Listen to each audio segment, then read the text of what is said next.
Which day of the year do you think people would attach more importance to? September 8th or December 25th? Of course, December 25th. Everybody, no matter what their religion, knows that that's Christmas Day. And it's probably only right that people put more importance onto Christmas Day. After all, liturgically, it is a solemnity and a holy day of obligation, whereas today, the Nativity of Our Lady is simply a feast day. However, today we have to point out for all of us to meditate on the fact that had what happened on September 8th never happened, what happened on December 25th would never have happened. The two are intimately connected. Jesus Christ received the greatest mission that any human being ever received. He received the mission to do nothing less than reconcile the human race to God by dying on the cross.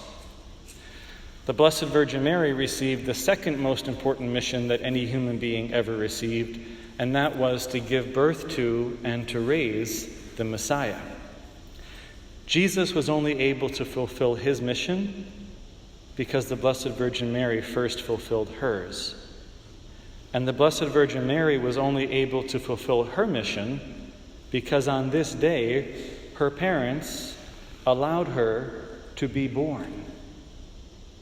Had she never been born, she wouldn't have fulfilled her mission, and had she not fulfilled hers, he would never have fulfilled his, and we would all still be alienated from God. Now that might seem pretty self-evident, but we all know that today there are many parents who do not let their children be born. Since 1973, the parents of 61 million plus babies have not accorded their children the same privilege that Anne and Joachim accorded the Blessed Virgin Mary. They have not allowed their children to be born because after their children were conceived, they took their children to an executioner and had their children killed through the sin of abortion. And each one of those 61 million babies had a unique and special mission, just like Our Lady and just like Jesus, to make the world better. None of them was able to fulfill his or her mission because their life was snuffed out before they could even be born through the sin of abortion. I wonder sometimes if we're getting a little too timid in speaking up about abortion. I wonder if we're not being as outspoken as we used to be, or as we should be. I wonder if deep down we've accepted defeat on the abortion issue, or if we just prefer to stick to other topics because they ruffle fewer feathers, they start fewer fights, they cause less controversy, and it's just easier to talk about them. I don't know if you share my opinion.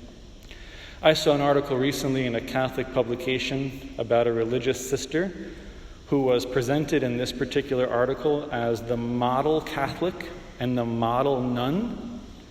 And the reasons given for why she was the model Catholic and the model nun was because she's dedicated her life to activism for the planet, activism against racism, and activism for immigrants. And if you read the entire article, you would walk away with the impression that to be a good Catholic, all you have to be is for the planet, against racism, and for immigrants. Now, those are all very important issues, aren't they? The Church has clear teachings about them. The Pope speaks often about the environment, about racism, about immigrants. But none of them is the central issue of our day, which is the murder of millions of unborn children. And yet this particular nun has done nothing for pro-life activism and was being held up in this article, in this Catholic publication, as the ideal Catholic and the ideal religious sister. But as I read the article, I was forced to ask the question, what's the point of preserving the planet for future generations if you do nothing to speak out against the extermination of future generations? What's the purpose to fight against racism, which you must as a Catholic, but if you remain silent about the disproportionate number of minorities who are killed in the womb? And what's the purpose of fighting to allow other people to enter our country when you do nothing to make sure that citizens of our country are allowed to safely exit the wombs of their mothers? Are we getting too bashful in speaking about this all-important topic? Every single embryo that was ever implanted in the uterus of a woman was destined to become a saint, is given a specific mission to change the world. And yet it's legal to kill them, and so many of us Catholics say nothing about it, and many of us even believe it should be legal. I gave one single pro-life homily on a Sunday in my life in a Catholic church, and it was mild. And somebody in the front row stood up and turned their back to me while I was preaching and walked out of the church in protest, and it was mild. This is what we're dealing with among Catholics today. We need to be more courageous in speaking up for life, and we need to turn to the woman whose birthday we celebrate today. We need to ask her for courage and for her intercession, especially under her title, Our Lady of Guadalupe. Our Lady of Guadalupe is the patroness of the pro-life movement. When she appeared to Juan Diego, you know she was pregnant when she appeared. The sash that she wore was up here above her belly, the way you'd see the sash on a maternity dress. And very remarkably, a nurse once put a stethoscope up to the image of Our Lady of Guadalupe, and she heard 2 heartbeats through the stethoscope. It's alive. It's a pregnant woman. Our Lady is a mother who cares about all of the children growing in their mother's wombs. So let's turn to her today to ask her for the courage to be bold in defending life in all of its stages, including preborn and unborn life. To not be afraid to speak up and say that we're proud to be pro-life, which means anti-abortion.